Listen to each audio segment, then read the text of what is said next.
আরে ওটা আর ভাই আমার সিকিউরিটির ব্যাপার আছে। না না ড্রাইভার না। আরে আপনি ছাড়েন ভাইয়া। এই ব্যথা লাগে। এই আস্তে আস্তে আস্তে ও আস্তে। মাই গড ছাড়ো ছাড়ো। এই আস্তে এই আস্তে এই। কি শুরু করছো তোমরা ভাই? নায়িকা শাবনূরের সাথে ঠিক একই ঘটনা ঘটে গেল। তিনি যেটা ভয় করেছিলেন শেষ পর্যন্ত সেটাই হলো। তিনি ছেলেকে নিয়ে দেশে এসেছিলেন সব সত্য কথা প্রকাশ করার জন্য। কিভাবে সামিরা এবং ডন দুজনে মিলে শাবনূরকে ফাঁসাতে চেয়েছিল সেটা প্রমাণ করার জন্য। কিন্তু বেচারি শাবনূর ভালো কাজ করতে গিয়ে নিজেই ফেঁসে গেলেন। বন্ধুরা, আপনারা জানলে অবাক হবেন। শাবনূর এসেছিলেন ভালো কাজ করার জন্য, কিন্তু তার সাথে ঘটল এক ভয়াবহ ঘটনা। সামিরা এবং ডন আসলে কি ঘটনা ঘটিয়েছিল সেই সব সত্য কথা সবার সামনে তুলে ধরার জন্যই তিনি এসেছিলেন। কিন্তু সিআইডি তাকে এমনভাবে হেনস্থা করে যে শাবনূর বাধ্য হয়ে লাইভে এসে সেই ভিডিওর মাধ্যমে সবাইকে সবটা জানান। বন্ধুরা, আপনারা জানলে অবাক হয়ে যাবেন। নায়িকা শাবনূর বলছিলেন, আমি এসেছি ভালোর জন্য, কিন্তু কেউ আমাকে বুঝতে পারেনি। সবাই আমাকে খারাপ ভাবতে শুরু করে এবং আমাকে হেনস্থা করতে থাকে। এই তো আমাদের দেশের আইন। আমাদের দেশে যারা ভালো কাজ করতে চাইবে তাদেরকে তারা খারাপ বানাবে। এ কথা বলতে বলতে নায়িকা শাবনূর কান্নায় ভেঙে পড়েন। বন্ধুরা, নায়িকা শাবনূর সালমান শাহকে নিয়ে সব গোপন সত্য ফাঁস করেছেন একটি কল রেকর্ডিংয়ের মাধ্যমে। চলুন সরাসরি সেই কল রেকর্ডিংটি শুনে নিই। আপনার গান করলে কেমন হয়? তখন শাবনূরকে সালমান পিচ্ছি বলে ডাকতো। তো শাবনূরে কিন্তু ভাই ভালো খায় এবং অত্যাধিক ভদ্র মেয়ে। শাবানাবুর সঙ্গে আমি শাবনূরকে তুলনা করি। তার বিহে, ভদ্রতা, নম্রতা, জেন্টেলিটি, সৌন্দর্য। শাবনূরের সঙ্গে আমি কাউকে তুলনা করি না। শাবানাবুর পরে যদি আমি কাউকে তুলনা করি সেটা শাবনূর। তো সেই শাবনূর হাসতেছে এবং শাবনূরও কে যেন খাচ্ছিল ওইখানে, আমাদের অ্যাসিস্ট্যান্ট ডাইরেক্টর খাচ্ছিল, শাবনূর ওর ওইখান থেকে গিয়ে খাচ্ছে মানে কি, শাবনূরের মাছের চোখ পছন্দ করে। তো রুই মাছের মাথা অনেক বড়, তো রুই মাছের মাথাটা অনেক বড়, চোখগুলো বড় বড়। তো দৌড়ে শাবনূর গেছে ওই অ্যাসিস্ট্যান্ট ডাইরেক্টরের কাছে, আপনি চোখটা খাইবেন না, আমাকে দেন। তো সেই চোখটাকে অ্যাসিস্ট্যান্ট ডাইরেক্টর, ভালোকে তো ভালো বলতেই হবে আপনাকে। শাবনূরের সবকিছুই যেন ভালো, আমি খারাপ ওর কোনো কিছুই দেখি না। ও মৌসুমী আমি দেখি না, সেই জন্য উঠেও গেছে।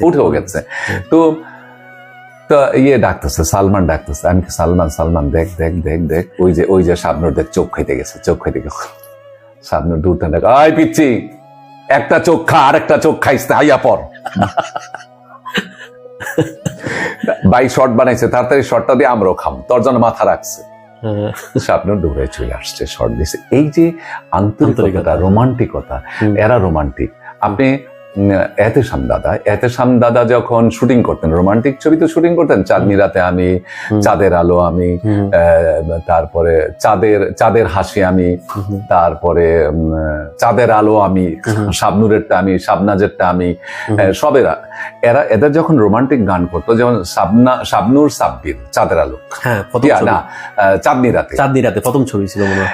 এদের সঙ্গে 3 বছর শুধু রোমান্টিক গল্প করছে, অফিসে নিয়ে কথা বলছে, নাচ শিখাইছে, অভিনয় শিখাইছে, কথা বলছে, গল্প করছে, হাসি ঠাট্টা, এদের মধ্যে যেন রোমান্টিকতা আসে।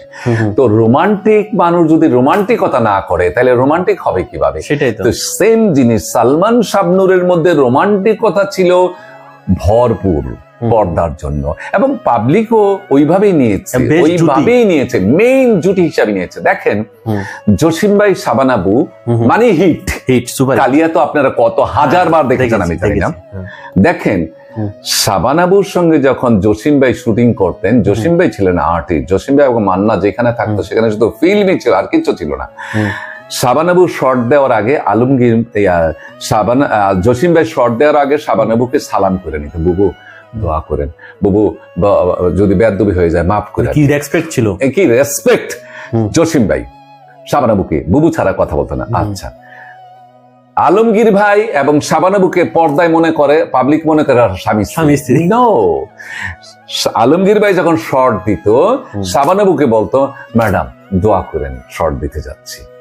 কি সম্মান, কি শ্রদ্ধা, কি ভক্তি, কোনো কাদা ছোড়াছুড়ি ছিল না। এই জিনিসটা ছিল, তারা বড়দের ফলো করেছে। তো সেখানে তো রোমান্টিক জুটি বানিয়ে প্রেমের ছবি করা মানেই তো তাদের মধ্যে প্রেম। ওইটা আমি আপনার সাথে একটু অ্যাড করব। আমরা দেখি যে এখন শাবনূরকে দোষারোপ করছিল সামিরা বা বিভিন্ন, ওইটা নিয়ে যদি বলতেন একটু, দোষারোপ করা। আমি সামিরার পয়েন্ট অফ ভিউ থেকে, সে স্ত্রী, সেই পয়েন্ট অফ ভিউ থেকে কোন দিক দিয়ে তাকে শাবনূরকে দোষারোপ করছে সেটা আমি বলবো না, কিন্তু আমি শাবনূরের সাথে শয়ে শয়ে ছবি করেছি। শাবনূরের ম্যাক্সিমাম ছবি ডান্স ডিরেক্টর আমি শাবনূরের মধ্যে ওরকম জিনিস আমি কখনোই কোনোদিন কোনো কালে কোনো সময়ই দেখি নাই, সালমানের মধ্যে দেখি নাই। যেমন গাজী ভাইয়ের ছবি করতেছিলাম, চিঠি লিখলাম হ্যাঁ, চিঠি লিখলাম ও তোমাকে, পরে জবাব দিও গা আমাকে। হ্যাঁ, চিঠি লিখলাম ও তোমাকে, পরে জবাব দিও আমাকে।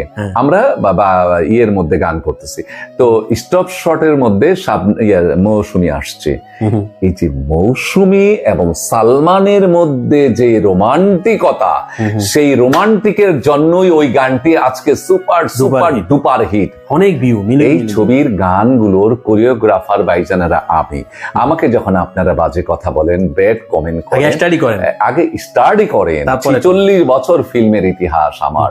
তো যাই হোক, তো সেই গানগুলোতে সালমান কেয়ামত থেকে কেয়ামত আপনারা দেখেছেন, তাদের মধ্যে দুজনের মধ্যে যে প্রেম ভালোবাসা, শাবনূরের সঙ্গে প্রেম ভালোবাসা আপনারা লুফে নিয়েছেন বলে, আপনারা দর্শকরা লুফে নিয়েছেন বলেই তো শাবনূরের সঙ্গে সালমানের সুপারস্টার হয়েছে এবং তাদের রোমান্টিক হিরো হিরোইন হয়েছে। ওদিকটা রুবেল কিন্তু ড্রেসিং হিরো, রুবেলের আবার হিরো হিরোইন লাগে না, উনি হলো অ্যাকশন রোমান্টিক না, ও হিরো রোমান্টিক ও ড্রেসিংও হিরো। রুবেল মানি হলো একটা কলা গাছ খাড়ায়, আমরা বলতাম দূরও আপনার হিরো লাগে, হিরোইন লাগে নাকি, একটা কলা গাছ খাড়াই দিলে কলা গাছের আমি তোমাকে ভালোবাসি, এইটাই সুপার হিট, এইটাই বাম্পার হিট। তো এই জন্য বলা হয় যে একটা মানুষকে বিচার করবেন কে কোন ধাসের। এই যে আপনি আমার ইন্টারভিউ নিতে আসছেন, কালকে একজন সিনিয়র পার্সন আজকে আমার ইন্টারভিউ নিয়ে গেলে, যে কোনো একজন জার্নালিস্ট, তো আপনিও জার্নালিস্ট, তো তার মানে এটা কি আপনাকে আমি ছোট করে দেবো, ওনাকে বড় করে দেবো? নো, যার জায়গায় আপনি মূল্যায়িত, যার জায়গায় যিনি আসেন সবাই সেরা। তো এখানে বড় হিরো বলেন আর ছোট হিরো বলেন, নো, একজন রোমান্টিক হিরো, একজন অ্যাকশন হিরো। কিন্তু অ্যাকশন হিরো যিনি আছেন, দেখেন সাকিবের ফিগার, সাকিব যখন দাঁড়ায় সেখানে অ্যাকশনও মানায়। মান্না যখন ডায়লগ দিত, ওরে বাবা রে বাবা, মান্নার অ্যাকশনও মানায়, রোমান্টিকও মানায়। কিন্তু সালমান শাহ যে কাজী হায়াৎ ভাইয়ের যে ছবিগুলো আছে, সেই ছবিগুলোর মধ্যে মান্না যে ব্যাপারে ডায়লগ দিত, এই যে ডায়লগ গুলো দিয়েছে, সেই ডায়লগ গুলো যদি সালমান দিত, এটা কিন্তু পাবলিক নিত না। কিন্তু সালমানকে রোমান্টিক মানায়। আর মান্না, সাকিব, তারপরে কাঞ্চন ভাই, তারপরে আলমগীর ভাই, উজ্জ্বল ভাই, ফারুক ভাই, ওয়াসিম ভাই, এদেরকে রোমান্টিকও নিচ্ছে, অ্যাকশনও নিচ্ছে। তো 29 বছর পরে সালমান আজও জীবিত, মানুষের হৃদয়ে জীবিত। কেন জানেন? তার অভিনয়, তার দক্ষতা, তার মডার্নিটি এই ইয়াং যুগের, ওই যুগের ছেলেদের মধ্যে ঢুকে গেছিল। তার যে স্টাইল নিয়ে চিন্তা করতো, এবং সে সবাই সাথে মিলে যেত, সে মেকআপ নিত না, এবং যেই লোকেশনে যাইতো সেই লোকেশনের ইয়াং জেনারেশনের সঙ্গে সে মিশে যেত, সবাই ওর পাশে। যেমন কক্সবাজারে সালমান যাওয়া মানে হচ্ছে পুরো কক্সবাজার যেন ওর পাশে এসে দাঁড়ায় আছে, এরকম একটা মানে জনপ্রিয়তা ছিল। তো সো ভাইজানেরা, সালমানের তুলনা সালমানই হয়। তো সালমানকে বড় করতে গিয়ে আপনারা অন্য কোন হিরোকে ছোট করে দেখবেন, তুলনা করার দরকার নেই, যে যার জায়গায় নাই। ভাই রুবেল, ও মাই গড, রুবেলের ব্যবহার, রুবেলের অ্যাকশন, রুবেলের অ্যাক্টিং, রুবেলের সবকিছু মার্ভেলাস। তখন রুবেলের 6 মাস যাবত আমরা কক্সবাজারে থাকতাম রুবেলের ছবির। কত প্রডিউসার ডাইরেক্টর রুবেলের পাশে গিয়ে বসে থাকতো, এবং রুবেল দিয়ে অনেক প্রডিউসার ডাইরেক্টর হয়েছে। রুবেলে এখনো মনে হয় ইন্ডাস্ট্রিতে 2 কোটি 3 কোটি টাকা পাবে। তো সেই রুবেলের সঙ্গে আপনারা কখনোই বাজে মন্তব্য করবেন না, প্লিজ ভাইজানেরা, আপনাদের অনুরোধ করি। কাদা ছোড়াছুড়ি আমাদের ইন্ডাস্ট্রির জন্য, ইন্ডাস্ট্রিতে একটা ইন্ডাস্ট্রি, যেমন ওদিন আমি দেখলাম একজন ভাই কন্টেন্ট ক্রিয়েটর দেলোয়ার জাহান জন্টু, উনি অনেক বড় একজন কিংবদন্তি পরিচালক, ওনার গীতিকার, অনেক কিছু। উনি একটা প্লেটের মধ্যে 8-9টা নাম যায়, সেই 8-9টা নাম উনি একা, এবং ওনার ছবি জজ ব্যারিস্টার, গীত, রোমান্টিক, মানে কন্যাদান। নাচে নাগিন, কন্যাদান, সুপার সুপার শিমুল পারুল, সুপার ঝিনুকমালা। সুপার ঝিনুকমালা। তো এই যে এই ছবিগুলোর ডাইরেক্টরকে যখন আপনারা কথা বলবেন, আমি আমার জন্য বলি না, আপনার বাবার নাম আপনি ধরে কথা বলতে পারবেন, আপনার দাদার নাম ধরে কথা বলতে পারবেন। যেমন আমরা একজন সম্মানিত ব্যক্তির কথা বলতে হলে শ্রদ্ধা সহকারে নাম বলি, যেমন জন্টু স্যার বলি, জন্টু স্যার বলতে পারেন আপনারা কাজী হায়াত স্যার বলতে পারেন, স্যারটা তো আপনার সম্মানের ব্যাপার। জি। আপনারা ছোট একজন বাচ্চা মানুষ, ওর 8 সমান বয়স, ওনার সেই লোকটি যদি বলেন, আচ্ছা একটু পরে জন্টুর কথা বলে নেই, জন্টুর কথা কিভাবে আপনি বলেন? আপনার বাবা মায় কি কোনো শিক্ষাই দেয়নি? আপনার বাবা মায় কি কোনো স্কুল কলেজে পড়ায়নি? কোনো ভদ্রতা শিখায় নাই?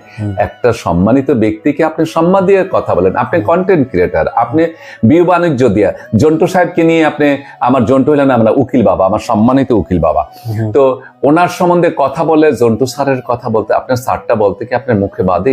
এখন তো যে কোনো মানুষকে আপনি স্যার সম্বন্ধ করতে স্যার সম্বোধন করতে পারেন। পারেন। তো সম্মানিত ব্যক্তিকে সম্মান দিয়ে কথা বলেন। আপনি কন্টেন্ট ক্রিয়েটার, আপনার কন্টেন্ট তো সারা পৃথিবীর মানুষে দেখে, তো আপনাকে খারাপ বলবে কেন? আপনি খারাপ বলার সুযোগ দিবেন কেন? সেটাই। খারাপ বলার কিছু লোকই তো আছে, তাদেরকে বলতে দেন।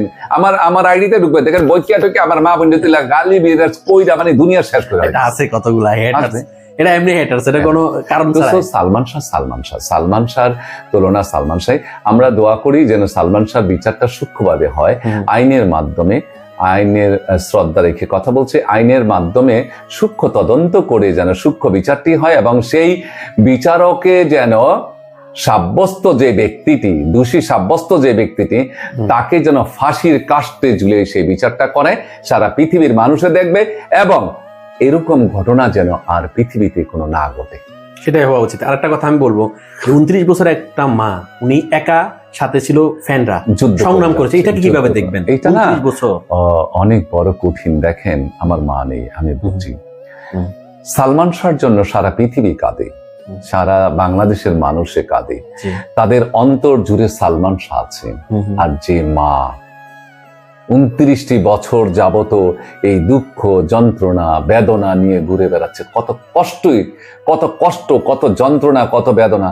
এই জন্য খালাম্মার প্রতি অনেক শ্রদ্ধা, ভক্তি, সম্মান, মানে আল্লাহ যেন এই খালাম্মার দুঃখ কষ্ট ভুলার, মানে কি বলবো এটাকে, দুঃখ কষ্ট ভুলার ক্ষমতা দান করে, অবশ্যই। এবং খালাম্মা যেন সুষ্ঠু বিচারটা পান। খালাম্মার একটি কথা খুব ভালো লেগেছে, তোমরা স্বীকার করো। Lord, আর বলো না, মানে আমাকে যখন বললো যে দামির সাথে কাজ করতে হবে, দামি তো আর কিছু পারে না, মানে হাত নড়াতে পারে না, পা নড়াতে পারে না, ফেস দেখাতে পারছে না, সো সবকিছু আমাকে করতে হচ্ছে।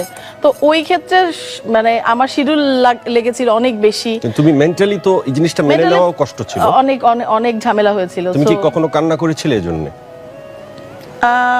অবভিয়াসলি একটা কোয়ার্টিস্ট নাই, খারাপ তো লাগবেই। এটা কেমন ধরনের প্রশ্ন? এবং জয়, তোমার সবচেয়ে ইম্পর্টেন্ট কো-আর্টিস্ট তোমার লাইফে, যাকে তুমি ভাই ডেকেছো, এবং সে তার অনুপস্থিতিতে তোমার এই শুটিং গুলো শেষ করতে হয়েছে, রিয়েলি টাফ। আজকে সালমান শাহ থাকলে হয়তো বা শাবনূর, সালমান শাহ অনেক মানে ভালো কিছু হতে পারতো। একটা অভিযোগ আছে, বা অভিযোগ ঠিক বলবো না, একটা রিউমার আছে যে মৌসুমী আপার সাথে দ্বন্দ্বের কারণে সালমান শাহ তোমাকে পিক করে, সেটা কি সত্যি? আমি আসলে জানি না, বিকজ এগুলো পার্সোনাল ব্যাপার, মানে সবার অত ভেতরে তুমি জানো না, অত ভেতরের খবর আমি জানি না, বাট এটা আমি শুনেছি। এখন শোনার কথা আমি কখনোই কান দিই না, তোমার এবং আমি কখনো কারোর কথা শুনি না। আমি নিজে যেটা বুঝি সেটা, আমি সব বুঝি সেটা না, আমি যে সব জানতা সেটা না, বাট আমার যেটা মনে হয় আমি সেটা করি। তোমার আর সালমান শাহ ভাইয়ের সবচেয়ে প্রিয়, এই জুটির সবচেয়ে প্রিয় ছবি কোনটা? তোমাকে যদি একটি ছবি খুঁজতে বলা হয়। আনন্দশ্রু সময় আর একটা গান হয়েছিল, তুমি আমার এমনই একজন। তুমি তো গেয়ে শোনাও না ভাই। ভাই তুমি তো ভালো গান গাইতে পারো, তুই গান গাইতে পারিস, আমি জানি। এটা বলিস না দোস্ত, প্লিজ। আচ্ছা, খুব সুন্দর গানটা এটা। এখন আচ্ছা, যদি পারি তাহলে লাস্টে একটু গাবো, বাট আমি কথা দিচ্ছি না। তুই এখন দুইটা লাইন গানা শুনি, তোর গলাটা একটু মানুষ শুনুক, তোর অগণিত ভক্ত। এখন কি গান গাওয়ার টাইম হলো? অগণিত ভক্ত। আর তোমার কি কথা আছে তুমি বলো প্লিজ। ওয়েল, আসলে একটা বড় ব্যাপার ক্লিয়ার হয়ে গেল। তোমাকে গান শোনানোর আমার কিছু নেই এখন। না, তুমি গান আমাকে শোনাতে বলছি না, আমার মাধ্যমে মানুষকে শোনালা। তুমি তো সবসময় আমাকে মাধ্যম হিসেবে ব্যবহার করো, দর্শকদের সবসময় তুমি আমাকে মাধ্যম হিসেবে ব্যবহার করো। আমি দর্শক জীবনেও না। আমি দর্শকদের এভাবে শোনাবো কেন? আমি দর্শকদের আচ্ছা, তুমি যেমন সালমান music ভাইকে লাগবে ভাই আমার- ডাকছো। দাঁড়াও, মিউজিক লাগবে আমার, ঢোল তবলা না, লাগবে। সেটা সিঙ্গারদের লাগে, সেটা শাবনুরের লাগে না। হ্যাঁ, তুমি যেমন তোমাকে সালমানকে আগে ভাই এলিতে ডাকছো, সালমান শাহকে, মরহুম সালমান শাহকে তুমি ভাই ডাকছো, তুমি তো রিয়াজকে ভাই ডাকো নাই। তাদেরকে তোমার হঠাৎ করে দেখে নায়ক মনে হয়ে গেল, সালমান শাহকে ভাই সালমান মনে শাহ হয়েছে। আমাকে পিচ্চি বলে ডাকতো, আর রিয়াজ তোমাকে কি বলে বাট ডাকতো? আমরা সালমান শাহ বলতো তুই আমার ভাইয়ের এটা মতো। তো আমরা শুনে গেছি। রিয়াজ তোমাকে কি বলে ডাকতো? রিয়াজ হুম। রিয়াজ আমাকে বলতো শাবনূর। কখনোই না, মিথ্যা কথা বলছো। তাহলে কি বলতো? বলো। অন্য কিছু একটা বলতো। বলো, তুমি এত জানতা, বলো। না, তোমাকে একদম তোমাকে খোলা শাবনুর বলবে, এটা আই ডোন্ট বিলিভ। আচ্ছা, বলতো পূর্ণিমা না, এসে বলে গেছে secret। সিক্রেট। কিছু সিক্রেট আউট করো না, এখন তো সিক্রেট আউট করার সময় না হয়ে না গেছে। ভাই, ওর বউ বাচ্চা আছে, তুমি এমন কথা বলো ভাই না পূর্ণিমা, যেটা পূর্ণিমা এসে বলে গেছে যে আমি জিজ্ঞেস করছিলাম রিয়াজের সাথে আমার প্রেম ছিল। এটা বলে নাই। আচ্ছা, সবার সাথে কি আমার প্রেম থাকে? না, তুমি এমন একজন মানুষ, আমি তোমার সাথে আমি ঝগড়া করবো? তুমি যে এমন একজন মানুষ, তুমি যদি কারোর সাথে প্রেম করতে চাও, সে নিশ্চিত তোমার প্রেমে পড়ে যাবে। হ্যাঁ, তুমি একমাত্র মনে হয় আমার সাথেই প্রেম করতে চাও নাই, এটা আমার bad luck. Anyway, Riaz Ferdous তোমার পরবর্তী নায়ক, এই দুজনের মধ্যে অ্যাকর্ডিং টু অ্যাক্টিং তুমি কাকে এক দিবে, কাকে দুই দিবে? দুইজন এটা different- কোনো তোমার কাছ থেকে উত্তর না, তোমার কাছ থেকে আরো অনেক না, ম্যাচিউর ঠিক আছে, দুইজন দুই ক্যারেক্টারের। আমি বলেছি অ্যাকর্ডিং টু অ্যাক্টিং তুমি কাকে নাম্বার দিবে। তুমি কিন্তু অ্যাকর্ডিং টু আরেকটা সাবজেক্ট পাবে, তখন তুমি ব্যালেন্স করতে পারবে চাইলে। অ্যাকর্ডিং টু অ্যাক্টিং না। যেটা রিয়েল সেটা বলো তোমার চোখে। অ্যাকচুয়ালি এক এক রকম, মানে এক এক ছবি এক এক রকম দেখা যাচ্ছে, পারফরমেন্স এটা বলা যায় না। দেখা যাচ্ছে ফেরদৌস এক ছবিতে এতই ভালো করে ফেললো, আবার রিয়াজ আরেক ছবিতে গিয়ে দেখা যাচ্ছে অনেক ভালো করলো। আসলে both of good, according to looking, দেখতে দুইজনই ভালো। এবার রিয়াজ, ফেরদৌস এবং শাকিব তিনজনের আরেকজনকে এক্সট্রা আনতে হলো, কিন্তু তুমি রিয়াজ ফেরদৌসকে একদম সমান সমান করছো। এখন সাকিবকে দাঁড় করালাম। According to acting Riaz, Ferdous, Shakib, তোমার কাছে 1 2 3 কে? Shakib. Shakib 1। Okay, according to looking, smartness 1 2 3।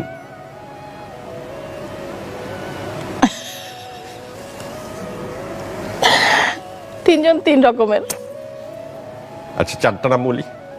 বলো। শাকিব খান, তুমি রিয়াজ, বাড়াচ্ছো। ফেরদৌস এবং আমি। এই আমার কথা শুনে হাইসা দিলা, এমন ভাব করতেছো যে নাম্বার 1টা আমাকে দিবা তুমি। চারজন চার রকমের। এখন বিশ্লেষণ করে বলো। বিশ্লেষণ, এক কথায়। তোমার অ্যাক্টিং ডিফারেন্ট। তুমি কিরকম? তুমি আসলেই ভালো অ্যাক্টিং করো। আলহামদুলিল্লাহ, তোমার মতো একজন শিল্পীর কাছে এই কমপ্লিমেন্ট পাওয়া আমার হ্যাঁ, জন্য একটা ভাগ্যের সাকিব ব্যাপার। খুবই ভালো। আর রিয়াজ সামটাইমস ভীষণ ভালো, সামটাইমস মনে হয় ও একটু অ্যাক্টিং করছে। আর ফেরদৌস ফেরদৌস ফেরদৌস ন্যাচারাল, সামটাইমস একটু মনে হয় যে অ্যাক্টিং করছে। সবাই তো অ্যাক্টিংই করে। না, অ্যাক্টিং এর মধ্যে মানে ন্যাচারাল ভাবটা কিন্তু সবার থাকে না। মানে আমি বললাম যে ফুটায় তোলার ব্যাপারটা, যে দেখা যাচ্ছে আমি এই চরিত্রটা করছি, আমি কিভাবে মানে আমি একটা ধরো ফকিরের চরিত্র করছি, তো আমাকে ফকিরের মতন করেই অ্যাক্টিংটা করতে হবে। এখন আমি ফকিরেরটা যদি আমি বড় লোকের মতো করি অ্যাক্টিং, তাহলে তার হলো না। মানে ওমর আমি সানি ভাই বলে গেছে যে ফকির, ভিক্ষুক কিংবা কাজের মানুষের অ্যাক্টিং শাবনুর যত ভালো করতে পারে, এটা মৌসুমী পারে না। আসলে যার অ্যাক্টিং তার কাছে।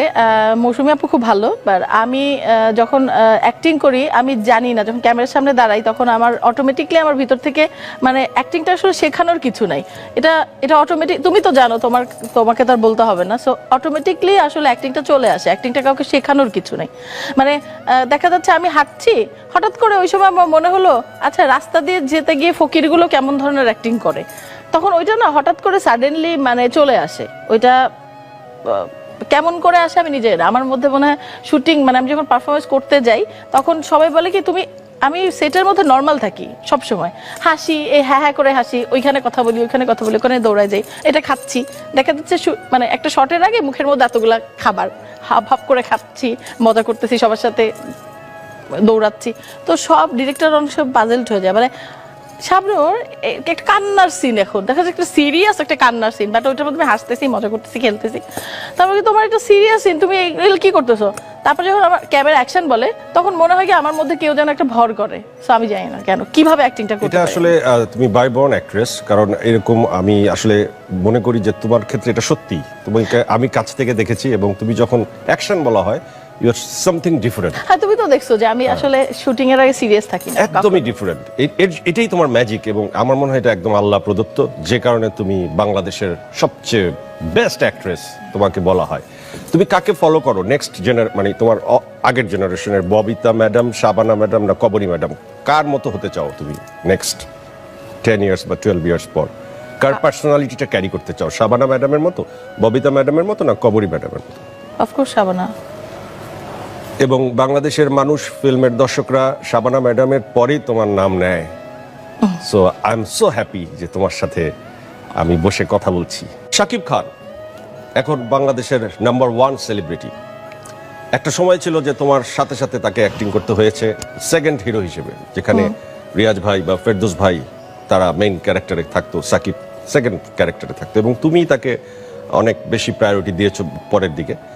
তারপর তোমার একটা দীর্ঘ অনুপস্থিতিতে শাকিব খান বাংলাদেশের কিং খানে পরিণত হয়েছে। তুমি এটা প্রাউড ফিল করো বা Of course. তোমার অবদানটা কি?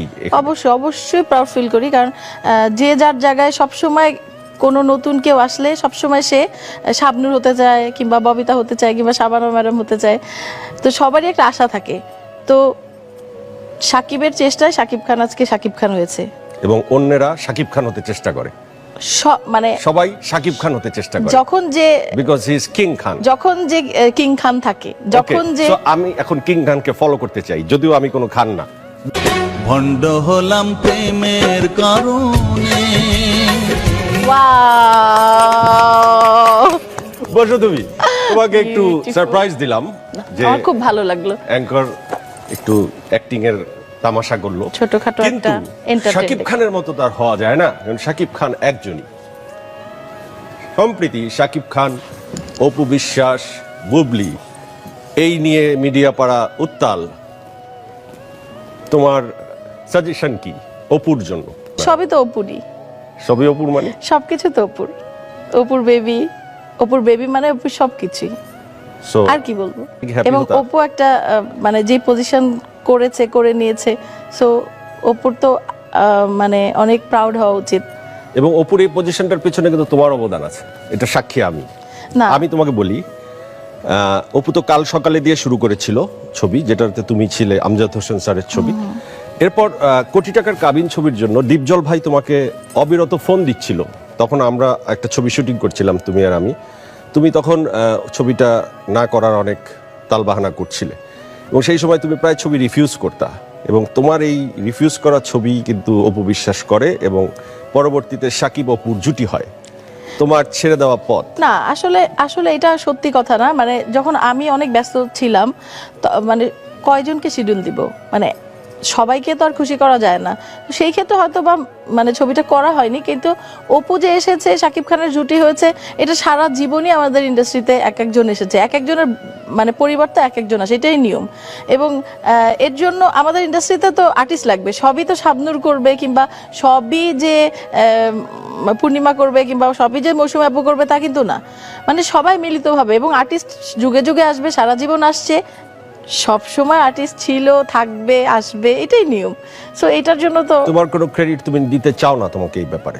না, যার যার যোগ্যতায় শেষে উঠেছে। আমার কথা হচ্ছে, হ্যাঁ, আমরা যখন একসাথে কাজ করেছি হয়তো বা কিছু কিছু একে অপরকে হেল্প করেছি, কিন্তু ওর যোগ্যতায় ও উঠেছে, এটা আল্লাহর রহমত আর ওর চেষ্টা। বন্ধুরা, ভিডিওটির মাধ্যমে আপনারা বুঝতেই পারলেন নায়িকা শাবনূর এখানে কোনোভাবেই দোষ নেই। নায়িকা শাবনূর তিনি যে কথাগুলো বলেছিলেন তা সত্য কথাই বলেছিলেন। তিনি এক ফেসবুক পোস্টের মধ্যে তিনি বলেছিলেন যে তোমরা আমাকে নিয়ে সন্দেহ করো না, কারণ আমি এই ভুল কাজ করিনি। কিন্তু এখন 30 বছর পর তিনি আবার ফেসবুক পোস্ট করলেন। সেই ফেসবুক পোস্টে তিনি লিখেছেন যে সত্য কখনোই চাপা থাকে না এবং মিথ্যা কখনো প্রশ্রয় পায় না। বন্ধুরা শাবনূরের এই পোস্ট থেকে এটাই বোঝা যাচ্ছে তিনি জানতেন যে সামেরা ডন তারা মিলে সালমান শাহকে খুন করেছে এবং এই দুনিয়া থেকে সরিয়ে দিয়েছে, কিন্তু সবাই কেউ শাবনূরের কথা ওই সময় বিশ্বাস করতো না, কারণ ওই সময়টা এমন ছিল সবাই শাবনূরের পেছনেই লেগে গিয়েছিল তাকে মারার জন্য। কিন্তু শাবনূর তিনি সবর করেছিলেন। আজ তিনি যখন সত্য কথাগুলো বললেন, দেখুন তার প্রত্যেকটা কথা একেবারে হুবহু মিলে যাচ্ছে। কথাই আছে না, সত্য কখনো লুকানো থাকে না। মহান আল্লাহ তাআলা যখন কোনো মিথ্যাকে তিনি একেবারে পাকড়াও করে দিতে চান, তখন কেউ কোনো মানুষকে আছে সেটাকে লুকবার জন্য। বন্ধুরা ভিডিওটি ভালো লাগে লাইক করবেন, কমেন্টে জানিয়ে দেবেন, ততক্ষণ এদের খেয়াল রাখতে ভুলবেন না। ধন্যবাদ।